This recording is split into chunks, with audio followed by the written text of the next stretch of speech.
welcome to my channel. Subscribe, listen, and enjoy my stories every day. As the winter sun dipped below the skyline, casting long shadows across the bustling streets of the city, I found myself pacing the length of our living room, phone in hand. The air was thick with the scent of burnt coffee and my escalating unease. Abigail had been working late for weeks, her voice bubbling with excitement each night about the new responsibilities at her firm, an imminent promotion, she'd said. I had believed her, cheered for her.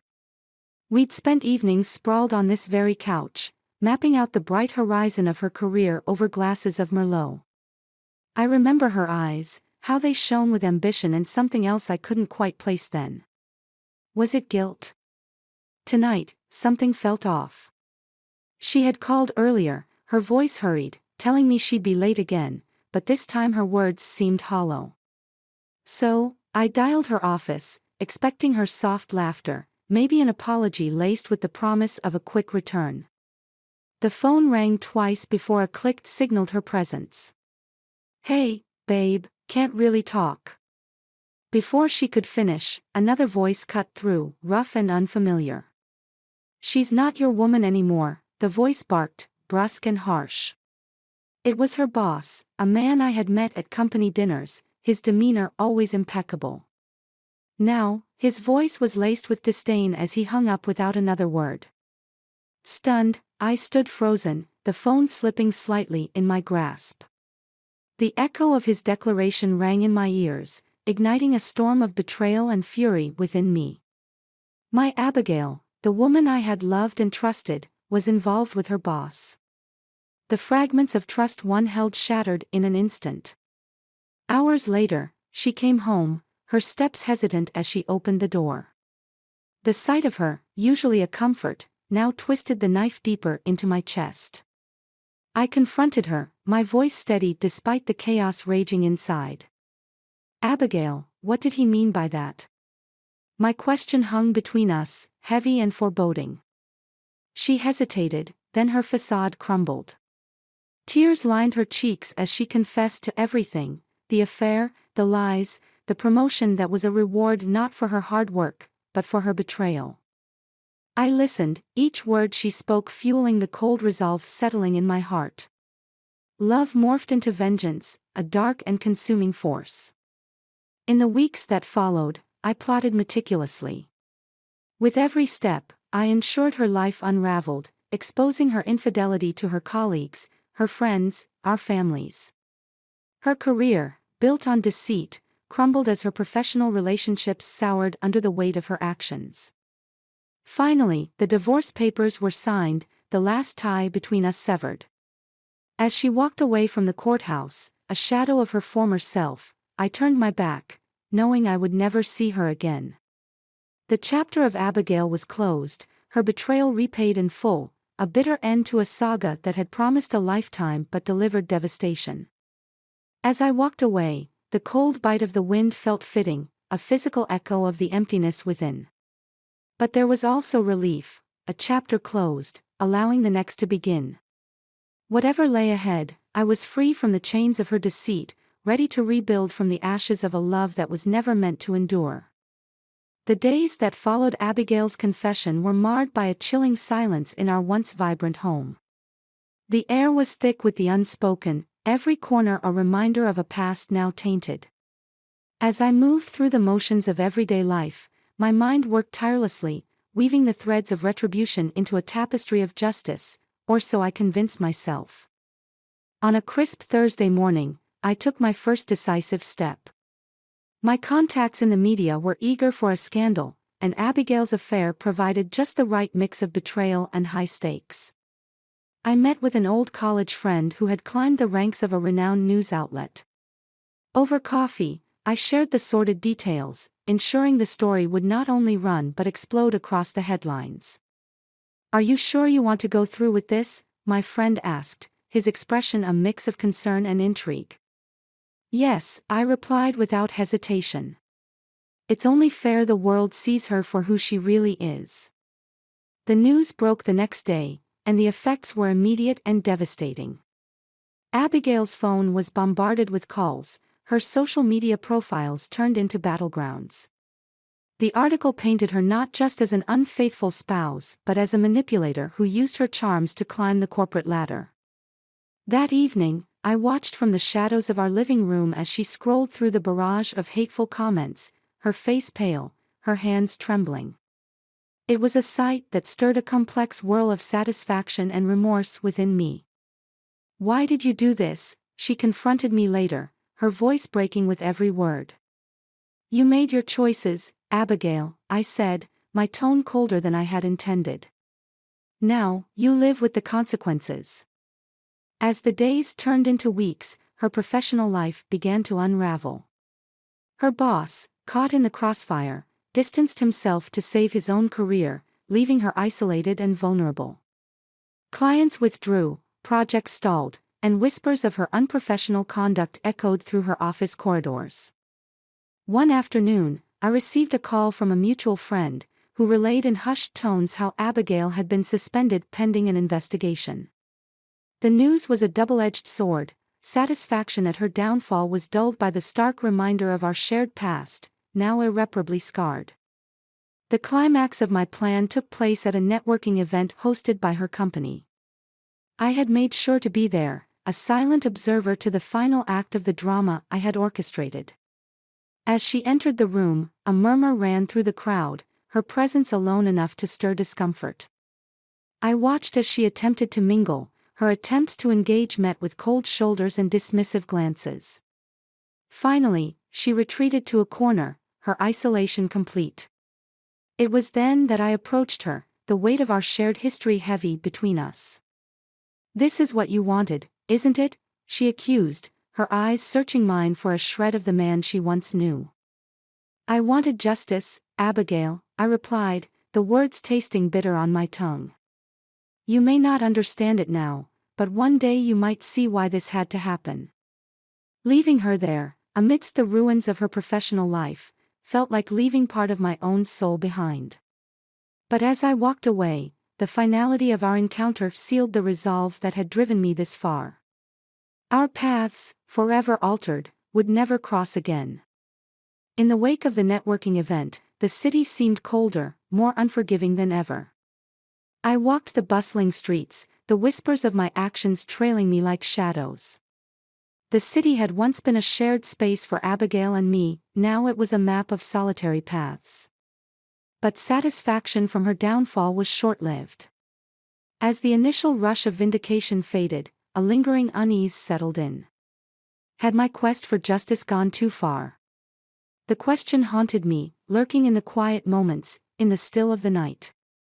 One rainy evening, as I mulled over these thoughts, a knock came at my door. It was an unexpected visitor, Abigail's sister, Eleanor. Her eyes were wary as she entered, her coat dripping with rain. "Why are you here, Eleanor?" I asked, the surprise evident in my tone. "I'm worried about Abby," she said, her voice tinged with concern. "She's not coping well.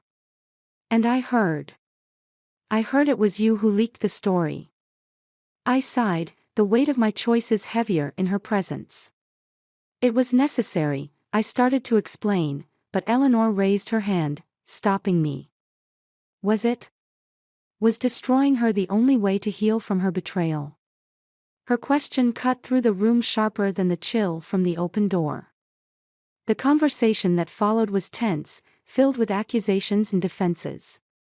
But as Eleanor spoke of Abigail's spiraling depression, of her struggles to find work and maintain friendships, my resolve began to crack. The image of justice I had clung to now seemed clouded with vengeance. "Look, I don't expect you to forgive her, but maybe it's time to think about what you've really won here," Eleanor urged before she left. Her words echoed long after she had gone, stirring a turmoil I had tried to ignore. I spent the night wrestling with thoughts, my mind a battlefield of righteousness and regret. Days later, I decided to see the consequences of my actions firsthand. I went to Abigail's apartment, a place I had once called home. The building seemed more rundown than I remembered, a stark contrast to our life before. I knocked hesitantly.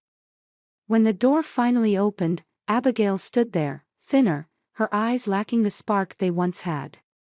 "We need to talk," I said, my voice firmer than I felt.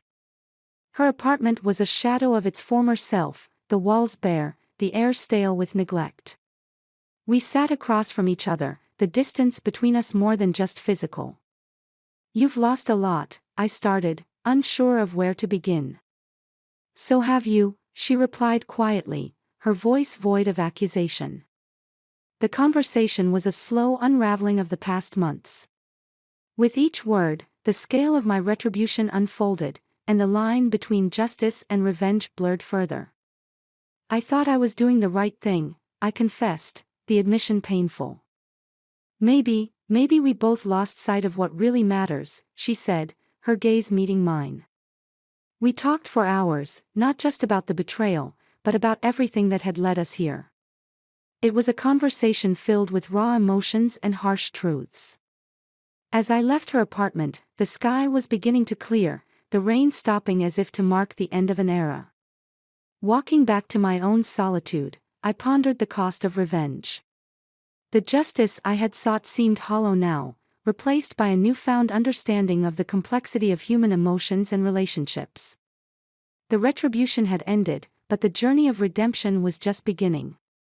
The city was shrouded in the bleak colors of early dawn as I paced my apartment, the previous conversations with Abigail echoing in my mind. The heaviness of our last encounter weighed on me, but a new fire was kindling inside. The more I dwelled on the deceit and the pain it had sown, the more a final, resolute plan took shape, a plan to end this saga once and for all, with a revelation that would shake the very foundations of her betrayal. It was a week later when I made my move. I had gathered irrefutable evidence, not just of Abigail's affair, but of a deeper deception that involved embezzlement. Her lover and boss had been misusing company funds, and she was complicit. My final act of vengeance required broadcasting this deception not just to her world, but to the authorities. Armed with documents and digital proof, I arranged for an anonymous tip to the company's board and local law enforcement. Then, I waited, hidden within the shadows of anonymity, as the trap was sprung. The day it all came to light, I positioned myself across the street from her office building, watching as police cars and black-suited investigators streamed into the lobby. The look of utter shock on her face as she was escorted out in handcuffs was a sight that offered a dark satisfaction. I could hear the chaos from where I stood, the murmurs of confused and angry colleagues, the flash of media cameras capturing the downfall of a once-respected professional. Later that day, Abigail confronted me for the last time in a cold visitation room, her eyes burning with betrayal and anger. "How could you?" she hissed, the steel bars between us a fitting metaphor for the chasm that had grown between us. "I only revealed the truth," I replied calmly, the finality in my voice mirroring the steel in my gaze. "Just as you revealed your true self to me." Her anger faltered for a moment, replaced by a pain so palpable it almost made me falter. But I steeled myself against it. This was the culmination of my revenge, the final break in our bond, irrevocably shattered by the hammer of her own misdeeds. "You've destroyed everything I had left," she said, her voice a whisper of despair. "And you had already done the same to me," I countered without hesitation. The guard signaled that our time was up. As she was led away, our eyes met one last time, a silent acknowledgement of the destruction we had wrought upon each other. I walked out into the crisp air, the burden of revenge lifting with each step. I felt neither joy nor sorrow, instead, a hollow victory. The streets were empty, the early morning silence echoing the emptiness inside. Days turned into weeks, and life began to move forward. My actions had scorched the earth between us, leaving nothing to salvage. The chapter of Abigail and me was closed, sealed by the unforgiving hands of retribution. As the story of her downfall circulated, a part of me wondered if the price of this vengeance had been too high. But then, the peace that came with knowing no deceit lay between me and the rest of my life was a small comfort.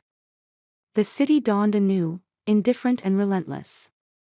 I watched it come alive from my window, a spectator once more.